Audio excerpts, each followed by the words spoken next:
বর্ষফল 2026 কর্কট রাশি। কর্কট রাশির অধিপতি গ্রহ চন্দ্র। চন্দ্র একটি রাশিতে সোয়া 2 দিন থাকে, তাই কর্কট রাশির জাতক জাতিকাদের জন্য প্রায়শই ভালো এবং মন্দ এর প্রভাব পড়তেই থাকে। 2026 বর্ষ ফল যে আমরা রিপোর্ট করছি, এখানে চন্দ্র না বর্ষেশ্বর, না জলাধিপতি, না রাজা, না মন্ত্রী, গুরুত্বপূর্ণ কোনো দপ্তরই চন্দ্রের হাতে নেই।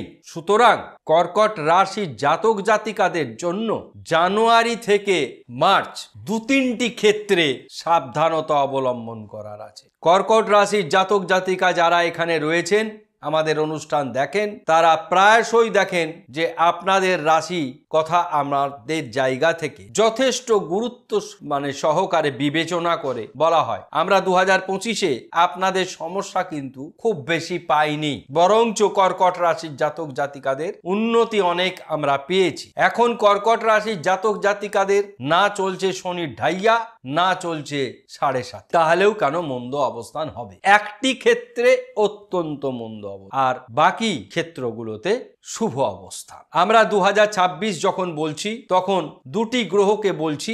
বৃহস্পতি, যা চন্দ্রের প্রিয় বন্ধু, বৃহস্পতি চন্দ্র গজকেশরী যোগ তৈরি করে। এই গজকেশরী যোগ তৈরি হলে, জন্মকুণ্ডলীকালীন তৈরি হলে তার বিশেষ সুবিধা পাওয়া যায়। ট্রানজিটে হলে সোয়া 2 দিন তার সুফল প্রাপ্তি ঘটে। চন্দ্র বেশিরভাগ ক্ষেত্রে যখন পাপ গ্রহ মঙ্গল, রাহু, কেতু, শনি এদের সঙ্গে মেশে একটাও শুভ যোগ তৈরি হয় না, সুতরাং সমস্যা বৃদ্ধি হয় বেশি করে। এবার আমরা আসব, চন্দ্রের কোনো শত্রু নেই, কিন্তু বুধের শত্রু চন্দ্র। বুধ 2026-এ একটি ভালো দপ্তর পেয়েছে, সেটি হচ্ছে জলাধিপতি। এই জলাধিপতি হওয়ার পরেও বুধের যেহেতু শত্রু চন্দ্র, তাই বুধ থেকে বিশেষ কিছু সুবিধা চন্দ্র পাবে না। আর 2026 এটি রবির বছর। 2026-কে যোগ করলে 10 হবে। একক সংখ্যায় আনবেন, রবির প্রিয় সংখ্যা 1, নিউমেরিক্যাল ভ্যালু। আমরা যখন নতুন বছরের ফলাফল বলবো, 1 জানুয়ারি গ্রহদের অবস্থানের কথা বলে শুরু করব। গ্রহরা রয়েছে চন্দ্রদেব বৃষ রাশিতে, কেতু রয়েছে সিংহ রাশিতে, মহাচতুর্গ্রহী রাজযোগ তৈরি হয়েছে ধনু রাশিতে, আর কুম্ভ রাশিতে রয়েছে রাহু, মীন রাশিতে রয়েছে শনি। কর্কট রাশির এই বলার পরে কর্কট রাশির শরীর, মন, ধনস্থান, ভ্রাতাভগ্নী, মা বাবা, শিক্ষা, সন্তান, বন্ধু বান্ধব, শত্রু, প্রেম, বিবাহ, দাম্পত্য, কর্ম, ভাগ্য, আয়, ব্যয় সবটাই আমরা আলোচনা করব। আমাদের এই আলোচনা খুব গাণিতিক। আমরা যা বর্ষফল বলে থাকি, আমরা যা ফলাফল বলে থাকি, সেটা সিংহভাগই মানুষের জীবনে মেলে। কর্কট রাশির যে জায়গাটা অত্যন্ত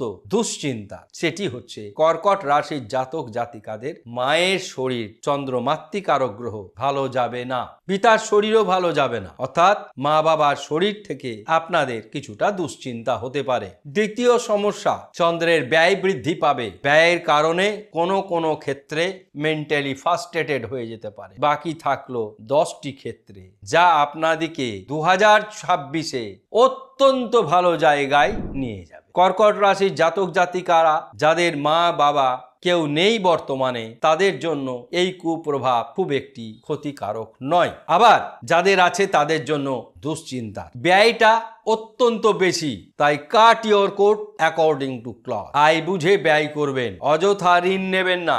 ব্যাংকের ঋণের বোঝা টানতে টানতে ফকির হয়ে যাবে। ঋণ পরিশোধ করা অত্যন্ত কঠিন, তাই ঋণের বোঝা থেকে আপনাদের বেরোতে হবে। আমরা আপনাদের যখন প্রতিকার বলবো, এই ঋণ থেকে যাতে বেরিয়ে আসতে পারেন, তার এবার আমরা এট এ গ্লান্স 12টি ভাব বিচার করি। শরীর, মন শুভাশুভ, ধন স্থান অতি শুভ, ভ্রাতা ভগ্নী অতি শুভ, মা বাবা ভালো যাবে না শরীর, শিক্ষা অতি শুভ, সন্তান নিয়ে গর্ব অনুভব করবেন, গুপ্ত শত্রু হ্রাস পাবে, বন্ধু দ্বারা উপকৃত হবেন, ভ্রাতা ভগ্নীর ক্ষেত্র অনুরূপ অসম্ভব সুসম্পর্ক বজায় থাকবে, বড় কোনো রোগ দুর্ঘটনা ঘটবে না। এবার আমরা আসবো যে জায়গাতে রাহু বসে আছে। আপনাদের ভাগ্যে রাহু বসে আছে বর্তমান, যদিও এটি চেঞ্জ হতে হতে আসবে, কিন্তু কর্কট রাশির ভাগ্যে রাহু এখনো অনেক দিন থাকে। এই রাহু ভাগ্যে থাকা মানে ভাগ্য বিড়ম্বনা ঘটাবে। সুতরাং কর্কট রাশির সমস্ত জাতক জাতিকাদের জন্য 2026-এর সেরা প্রতিকার হ্যাসোনাইট গার্নেট অথবা tiger eye bracelet. Tiger eye bracelet ব্রেসলেটের দাম অনেক কম, হ্যাসোনাইট গার্নেটের দাম বেশি। প্রত্যেক কর্কট রাশির জাতক জাতিকারা পড়বেন। যেমন ডিনারে একটা সুপের ব্যাপার হয়, ঠিক তেমনি ডাক্তার কিছু রোগ না পেলেও একখানা ভিটামিন লেখে। ঠিক অনুরূপ ভাবে 2026 কর্কট রাশির জাতক জাতিকাদের জন্য রাহুর প্রতিকার আবশ্যক। তার জন্য তার জন্মকুণ্ডলী বিশদে বিচার করার দরকারই হবে না। রাহু যেখানেই থাকুক, যেহেতু ট্রানজিট কালে ভাগ্যে বসে গিয়েছে, তাই এর প্রতিকার আবশ্যক। ঠিক অনুরূপভাবে আমি একটা জায়গায় ভুল বললাম, অষ্টম স্থানে বসে আছে রাহু, তাই রাহুর জন্য টাইগার ব্রেসলেট আবশ্যক হয়ে যাবে, না হলে দুর্ঘটনার শিকার হতে হবে পরে গিয়ে। কর্কট রাশির অষ্টম স্থান কুম্ভ রাশি, সেখানে রাহু বসে আছে। অষ্টম স্থান রাহুর জন্য খুব ক্ষতিকারক। অনেক সময় এই ক্ষতির হাত থেকে বাঁচার জন্যই এর প্রতিকারই আবশ্যক। কেননা রাহু আর কেতু এদের নিজস্ব কোনো ঘর নাই, কেননা আপনার অষ্টমপতি কখনোই রাহু হচ্ছে না,